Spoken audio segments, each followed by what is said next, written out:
एक रेपिस्ट बचपन से तो रेपिस्ट नहीं होता। आखिर उसके साइकोलॉजी में से क्या क्या चेंजिंग्स होती हैं जो वो इतना बड़ा कदम उठा लेता है। और वीडियो के लास्ट में आपको ऐसा बात बताऊंगा जिससे आप अपने आसपास रह रहे उस माइंडसेट के आदमी को पहले से पहचान सको और कोई बड़ा इंसिडेंट होने से पहले रोक सको। हाल ही में कोलकाता डॉक्टर इंसिडेंट सभी को पता होगा। उसमें से बस दो ही बात लोग कर रहे हैं। एक तो ये कि रेपिस्ट को क्या पनिशमेंट मिले, कोई बोलता है फांसी पे चढ़ा दो, कोई बोलता है गोली मार दो और भी बहुत सारी चीजें। और सेकंड है कि फीमेल अपने सेफ्टी के लिए क्या कर सकती है। कोई बोल रहा है हथियार उठा लो, कोई बोलता है ये कर लो, कोई बोलता है वो कर लो और कोई तो बोलता है घर से बाहर ही मत घूमो। लेकिन क्यों? आखिर ऐसी क्या चीज है जो इंडिया के लिए इतना का प्रॉब्लम क्रिएट कर रही है? ये सभी बातें आपको वीडियो में आगे पता चलेंगी।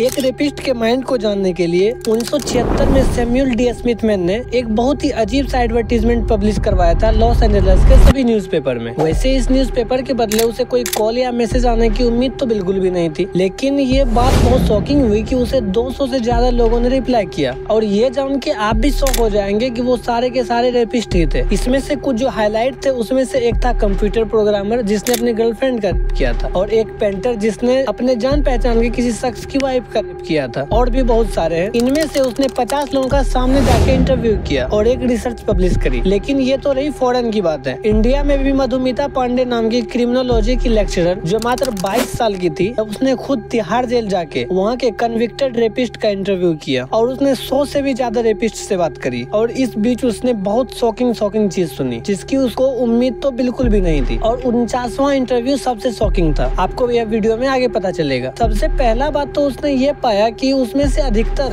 अगर हम परसेंटेज में देखें तो 85% आदमी अनएजुकेटेड थे या 3rd या 4th क्लास में ही स्कूल ड्रॉप आउट कर चुके थे। और बाकी के जो 15% थे उसने 12th तक की पढ़ाई या उससे ऊपर की पढ़ाई की थी। उसे शुरू में लगा कि ये सभी राक्षस प्रवृत्ति के लोग हैं, लेकिन उन्होंने जब उससे बात करी तो पाया कि वो भी नॉर्मल ह्यूमन ही है। लेकिन अगर वो नॉर्मल ह्यूमन है तो उसने रेप क्यों किया? इस क्वेश्चन का आंसर भी आपको वीडियो में आगे पता चल जाएगा। मधुमिता पांडे ने बताया कि अभी की जो फैमिली है, चाहे वो एजुकेटेड हो या अनएजुकेटेड, हर जगह ये कॉमन बात देखने को मिलती है कि जब शादी होती है तो उसे उसके खुद के नाम से नहीं बल्कि फलना की मम्मी, फलना के पापा, यही छोटी छोटी बात सोसाइटी को बहुत ज्यादा इम्पैक्ट करती है। मेल को बचपन से ही मैस्कुलिनिटी के बारे में गलत इन्फॉर्मेशन दी जाती है, जिसमें मेल को बहुत ही सख्त होना बताया जाता है और फीमेल को बहुत ही ज्यादा सॉफ्ट। ये सब कुछ एक ही घर में चल रहा होता है। मार्च 2016 में से एक गाँव में बहुत ही अजीब सा केस निकल के आया, जिसमें ग्राम परिषद ने 13 वर्ष से लड़की को इसलिए मारा क्योंकि उसके साथ रेप हुआ और उसने ये बात किसी को बताई नहीं थी। और पांडे ने बताया कि रेपिस्ट के पास आपको दुखी कराने की भी शक्ति होती है। उसने कहा कि वो कभी कभी भूल जाती है कि वो किसी रेपिस्ट से बात कर रही है। उसने कहा कि बहुत सारे रेपिस्ट को ये तक पता नहीं होता है कि उसने रेप किया है। उसे लगता है कि दोनों की सहमति से सब कुछ हुआ था। और इससे भी बड़ी बात उसने ये बताई कि हमारी मेजोरिटी समाज स्कूल में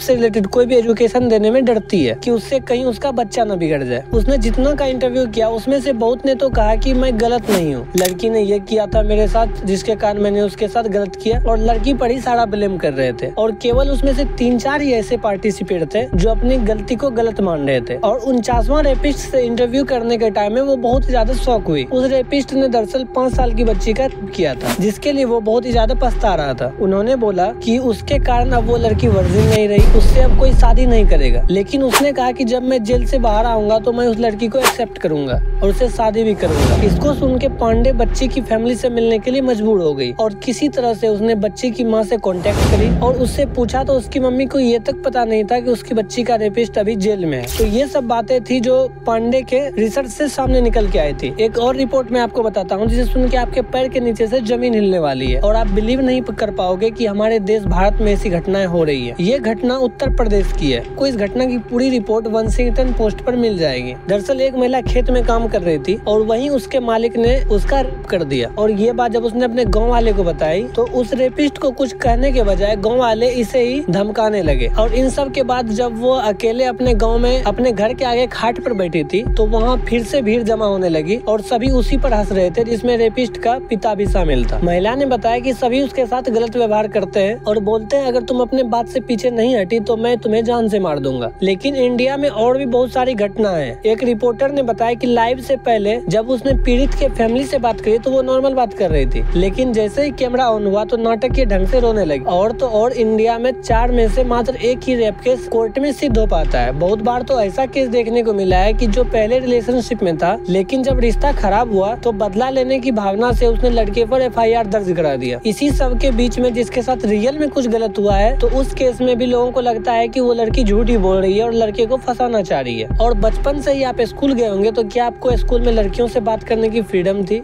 नहीं थी।